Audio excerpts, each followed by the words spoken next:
Surprise.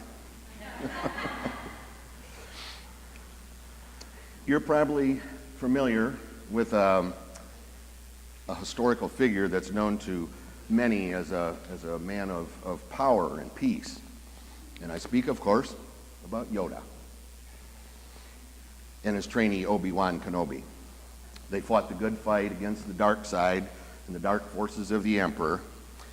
And the Emperor was played in the movie by Saul of Tarsus, or something like that. As bad guys goes, Saul was among the worst there ever was. Ask no quarter, give no quarter, show no mercy, make the other one die for his beliefs. An extreme of our human condition. But in some ways, Saul was looking for the same thing the followers of Jesus was looking for. The life of Jesus. Saul just didn't know yet what all that entailed. Somehow, Jesus had taken this ragtag group of poor, working class men and women and turned them onto a life that they had never imagined. In time, they gave themselves over to him and did as he instructed. But there was some reluctance on their parts. Not so much from the ladies, but mostly from the men. Can you imagine being told to leave everything you have, everything you know, and set out on the road to evangelize the wisdom of an upstart, itinerant rabbi? And I'm sure that leaving everything you know at that time would not be any different than leaving everything you know right now. I'm also quite sure that I would have trouble with that. Go, grab your coat. Leave your money and your wallet on the table. You won't need them. Leave your pots, your pans, your bread baskets, everything you have. You won't need those either. My first thoughts aren't always about you will be given what you need. You will be clothed and fed. Take only your coat and shoes. But many of Jesus' followers did exactly that. They were willing to do what Jesus told them to do. Sure, there were times of reluctance, but they did as they were asked to do anyway. An exception to this reluctance was a fellow called Ananias.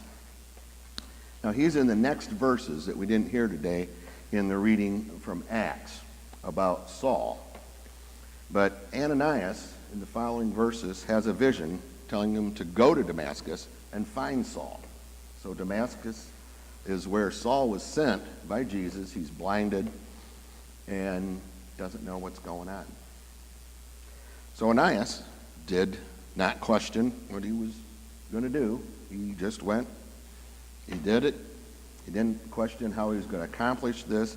He just accepted the fact that he was going to be given what he needed. Now, the Easter lilies that we have sitting around right now reminds us of the fact that we are cared for. To paraphrase a story, another story you might know, they toil not, nor do they spin. How magnificently are they displayed. You remember that story? The disciples' recent experiences at this point have Jesus being gone, then showing up again, then he's gone again, then he's returning again. His disciples, his followers at this point, are lost, lonely, confused, and they're hungry. So they go fishing. But the take isn't good.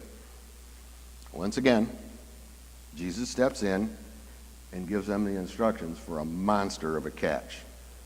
Now, of course, Jesus is so confident in what he's told them, he's on shore building a fire. And then they finally realize who's giving the instructions, who's tending the breakfast fire. They're gladdened, and of course, they're fed. They tried to do it their way, but in the end, when they did what they were asked, their yield was more than enough. Just like wedding wine, fishes and loaves for the thousands. How many times have they seen this thing happen? Over and over and over again. And yet they still need to be shown one more time. Their reluctance, though, is fading. So Jesus gives Simon some new instructions, very simple instructions. Do what I just did. Feed my lambs, tend my sheep. And at the same time, we have this story of Saul going. I see the story of Saul being about a couple of extremes. This isn't the back and forth wavering of these disciples that we know about. We have an Ananias that I told you about. He hears the words go and do, and he just goes and does. There's no reluctance. He's a doer. He goes to Damascus, lays his hands on a stranger, and heals him, and off he goes. No second thoughts, no waiting or questioning, no reluctance, just doing. And this man has faith with a capital F. That's what it is. It's an extreme to Saul's mission. Saul is this character at the far right of this spectrum. This guy does not want to follow the teachings of Jesus at all. He's not reluctant, however, to follow Jesus' people. He wants to find every single one of them. He wants to destroy them. This thing, the way. They don't want that around. He wants to destroy their new way of life, and his mission, with nothing to stop him, nothing at all, until, like Paul Harvey used to say, you hear the rest of the story. And that's where Ananias comes in. His response to Jesus, without his reluctance, get up and get going. We've seen the 12 and many others in the middle of their reluctance waver back and forth, but finally catching on. And then there's Saul, the other extreme, who needed this big event, awakening in his life. Different responses from different people. Saul was reversed from being the worst enemy of Jesus to being one of his biggest supporters in history. And he never saw it coming whatsoever. Sometimes I'm like Saul, full speed ahead to an ending that I never saw coming. And sometimes I'm like Ananias. I'm asked to go and do, and so I just go and do. But generally, though, I'm like most disciples. I waver back and forth.